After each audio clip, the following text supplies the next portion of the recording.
తెలుగు రాష్ట్రాల్లో సినిమా హాల్కి అసెంబ్లీకి మధ్య తేడా చాలా తక్కువ. అవును, మీరు విన్నది నిజమే. ఇక్కడ సిల్వర్ స్క్రీన్ పవర్కి, పొలిటికల్ పవర్కి మధ్య తేడా కనిపెట్టటం చాలా కష్టం. ఇది ఏదో అనుకోకుండా జరిగింది కాదు. ఇదొక పద్ధతి ప్రకారం దశాబ్దాలుగా నడుస్తున్న ఒక విడదీయరాని బంధం. సరే, ఇంతకీ ఏంటి ఆ కథ? పదండి, ఈ సినీ రాజకీయ ప్రపంచంలోకి ఓసారి తొంగిచూద్దాం.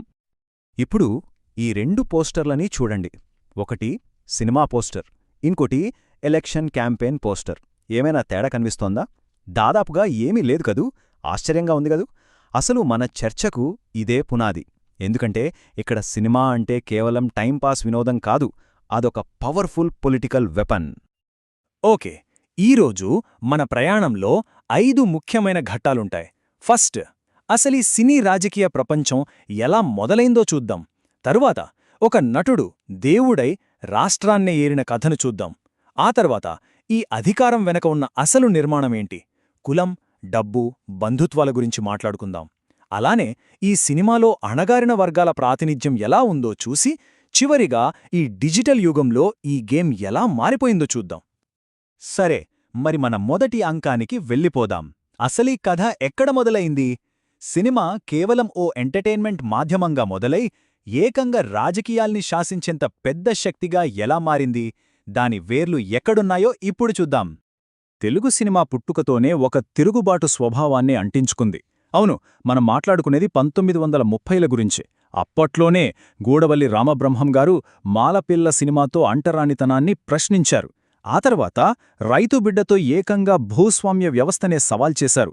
ఊహించండి, ఆ సినిమా బ్రిటిష్ ప్రభుత్వానికి ఎంత కోపం తెప్పించిందంటే దాన్ని బ్యాన్ చేసేశారు. అంటే అప్పుడే సినిమా పవర్ ఏంటో వాళ్ళకి అర్థమైపోయింది. సినిమాకున్న ఈ శక్తిని, ఈ పొలిటికల్ పవర్ని పర్ఫెక్ట్గా అర్థం చేసుకుని దాన్ని వాడి చరిత్ర సృష్టించిన ఒకే ఒక్క వ్యక్తి నందమూరి తారక రామారావు.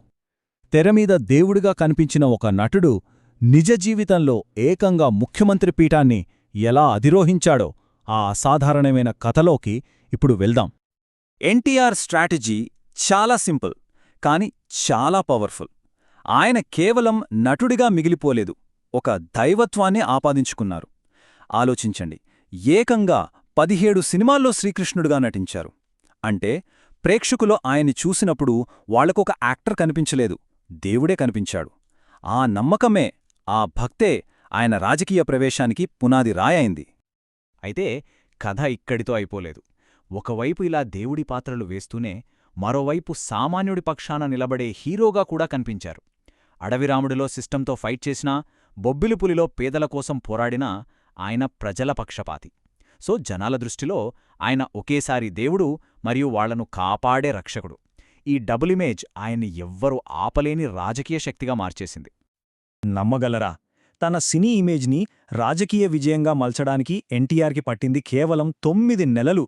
తన చైతన్య రథం మీద కొన్నిసార్లు సినిమాల్లో వేసుకున్న శ్రీకృష్ణుడి గెటప్లోనే ప్రచారానికి వెళ్లేవారు. అప్పుడు అది జనాలకి ఒక పొలిటికల్ మీటింగ్లా అనిపించలేదు. తమ దేవుడు, తమ హీరో నేరుగా తమ ఊరికి వచ్చిన ఒక అద్భుతమైన సినిమా సీన్లా అనిపించింది. అందుకే చరిత్ర సృష్టించారు. ఓకే, ఎన్టీఆర్ ఒక ప్రభంజనం సృష్టించారు. కానీ ఆ విజయం వెనుక ఉన్నది కేవలం ఆయనొక్క ఇమేజేనా? లేక తెర వెనుక కులం, డబ్బు, బంధుత్వం ఇలాంటి పెద్ద పెద్ద శక్తులేమైనా పనిచేశాయా? పదండి, ఇప్పుడు అధికారం అసలు స్వరూపాన్ని చూద్దాం. సో ఆ ప్రశ్న ఏంటంటే, ఇదంతా కేవలం ఒక్క మనిషి వల్ల జరిగిందా? ఈ ఒక్క ప్రశ్న మనల్ని ఎన్టీఆర్ కథ నుంచి అసలైన సిస్టమ్ వైపు నడిపిస్తుంది. తెలుగు సినిమా రాజకీయాల్లో పవర్ ఎలా పనిచేస్తుందో అర్థం చేసుకోవాలంటే ఇది చాలా ముఖ్యం. టాలీవుడ్, అలానే తెలుగు రాజకీయాలు, ఈ రెండింటినీ ప్రధానంగా 4 కుటుంబాలు శాసిస్తున్నాయి. వాళ్ల మధ్య బంధుత్వాలు, పెళ్ళిళ్ళు, వీటితో పాటు ప్రొడక్షన్ హౌజులు, స్టూడియోలు, డిస్ట్రిబ్యూషన్ నెట్వర్క్లు అన్నీ వాళ్ళ కంట్రోల్లోనే. చెప్పాలంటే ఇండస్ట్రీ ఒక మూసి ఉన్న కోటలాంటిది. బయటివాళ్లు లోపలికి రావటం దాదాపు అసాధ్యం. ఈ కుటుంబాల ఆధిపత్యం వెనుక కులం చాలా కీలకమైన పాత్ర పోషిస్తోంది. చూడ్డానికిది సినిమా పరిశ్రమలా కనిపించినా లోపలేది 2 ప్రధాన సామాజిక వర్గాల, కమ్మ, కాపు వర్గాల మధ్య నడిచే ఒక పోరాట వేదిక. ఒకవైపు నందమూరి ఫ్యామిలీ, టీడీపీ, మరోవైపు కొణిదెల ఫ్యామిలీ, పీఆర్పీ, జనసేన. వీళ్లు తమ తమ కమ్యూనిటీలకు సినీ రాజకీయ ప్రతినిధులుగా మారారు. చివరకు ఫ్యాన్ అసోసియేషన్లు కూడా ఈ కుల సమీకరణాల చుట్టే తిరుగుతుంటాయి. బయటికి చూస్తే వీళ్ల మధ్య భయంకరమైన పోటీ, శత్రుత్వం ఉన్నట్టు కనిపిస్తుంది. కాని అసలు కథ వేరే ఉంది. తెర వెనుక తమ ఆర్థిక ప్రయోజనాలు, ఇండస్ట్రీపై తమ పట్టు దెబ్బతినకుండా చూసుకోటానికి ఈ కుటుంబాలన్నీ ఒక్కటే. అందుకే వాళ్ళ ఆధిపత్యాన్ని బ్రేక్ చేయడం అంత తేలిక కాదు. సరే, ఇంత పవర్ఫుల్, ఇంత క్లోజ్డ్ సిస్టంలో మరి అట్టడుగు వర్గాల పరిస్థితి ఏంటి? ముఖ్యంగా దళితుల కథలకు, వాళ్ల గొంతుకకు ఈ పరిశ్రమలో చోటుందా? వాళ్లను ఎలా చూపిస్తున్నారు? విషాదమేంటంటే దశాబ్దాల పాటు తెలుగు సినిమా దళితుల జీవితాలను పూర్తిగా విస్మరించింది. మన రాష్ట్రంలో కారంచేడు, చుండూరు లాంటి భయంకరమైన కులహింసా ఘటనలు జరిగినా మెయిన్స్ట్రీమ్ సినిమా వాటిని పట్టించుకోలేదు. కావాలనే మర్చిపోయినట్టు నటించింది. దళితుల బాధలు, వాళ్ల పోరాటాలు జనాల జ్ఞాపకాల్లోంచి చెరిపోయబడ్డాయి. అయితే నెమ్మదిగా ఒక మార్పు మొదలైంది. ఒకప్పుడు దళిత పాత్రలంటే ఎవరో అగ్రవర్ణ హీరో వచ్చి కాపాడాల్సిన బాధ్యతలుగా చూపించేవారు. కాని ఇప్పుడు పలాస 1978 లాంటి సినిమాల్లో తమ ఆత్మగౌరవం కోసం పోరాడే హీరోలుగా చూపిస్తున్నారు. ఇది ఖచ్చితంగా మంచి మార్పే. కాని ఈ మార్పు రావడానికి కొన్ని దశాబ్దాలు పట్టింది. కానీ ఇక్కడే ఒక పెద్ద చిక్కుముడి ఉంది. ఈ కొత్త కథలు చెబుతున్న వాళ్లలో చాలామంది ఇప్పటికీ అగ్రకులాలకు చెందిన దర్శకులు, రచయితలే. అంటే ఈ కథలు వాళ్ల స్వంత అనుభవం నుంచి వస్తున్నాయా, లేక వాళ్ల సానుభూతితో పైనుంచి కిందికి చూస్తున్నట్టుగా వస్తున్నాయా? దీన్నే సవర్ణ దృష్టి అంటారు. ఇది చాలా ముఖ్యమైన ప్రశ్న. రైట్, మరి ప్రెజెంట్ సిచ్యువేషన్ ఏంటి? సోషల్ మీడియా, పాన్ ఇండియా మార్కెట్లు ఇవన్నీ వచ్చాక ఈ సినీ రాజకీయాల ఆట మొత్తం మారిపోయింది. ఇప్పుడు మనం సరికొత్త డిజిటల్ యుద్ధ భూమిలోకి ఎంటర్ అవుతున్నాం. ఈ మధ్య ఎలక్షన్ల టైంలో ఒక కొత్త ట్రెండ్ చూస్తున్నాం. అవే ప్రచార సినిమాలు. ఇవి డబ్బుల కోసం తీసేవి కావు, కేవలం ఓట్ల కోసం తీసేవి. యాత్ర లాంటి సినిమాలు ఒక పార్టీని పొగిడితే, వ్యూహం లాంటివి మరో పార్టీని టార్గెట్ చేస్తాయి. వీటిని ఎలా డిజైన్ చేస్తారంటే, సినిమాలోంచి చిన్న చిన్న క్లిప్లు కట్ చేసి వాట్సాప్లో, ఫేస్బుక్లో వైరల్ చేయడానికి వీలుగా ఉంటాయి. ఇంకో పెద్ద మార్పు పాన్ ఇండియా ఫీవర్. ఇప్పుడు మన సినిమాలు కేవలం తెలుగు రాష్ట్రాలకే పరిమితం కావటం లేదు, దేశమంతా రిలీజ్ చేస్తున్నారు. మరి దేశమంతటా ఉన్న ఆడియన్స్ని మెప్పించాలంటే ఏం చెయ్యాలి? అందుకే ఆర్ఆర్ఆర్, కార్తికేయ 2 లాంటి సినిమాల్లో నేషనలిజం, హిందుత్వ ఎలిమెంట్స్ ఎక్కువగా కనిపిస్తున్నాయని ఒక విమర్శ ఉంది.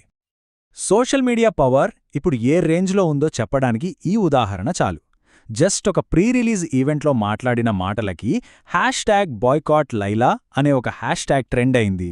దాని దెబ్బకి ఆ సినిమా టీం ఏకంగా ఒక రాజకీయ పార్టీకి బహిరంగంగా క్షమాపణ చెప్పాల్సొచ్చింది. అంటే ఫ్యాన్ వార్స్ ఇప్పుడు ఆన్లైన్లో ఎంత సీరియస్గా ఉన్నాయో అర్థం చేసుకోవచ్చు.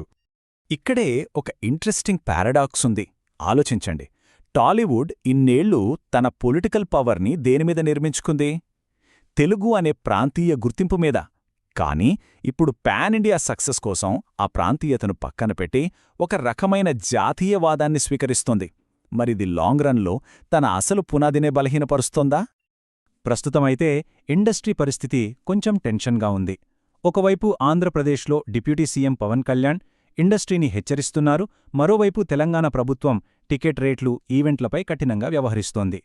దీన్ని బట్టి మనకేమర్థమవుతోంది?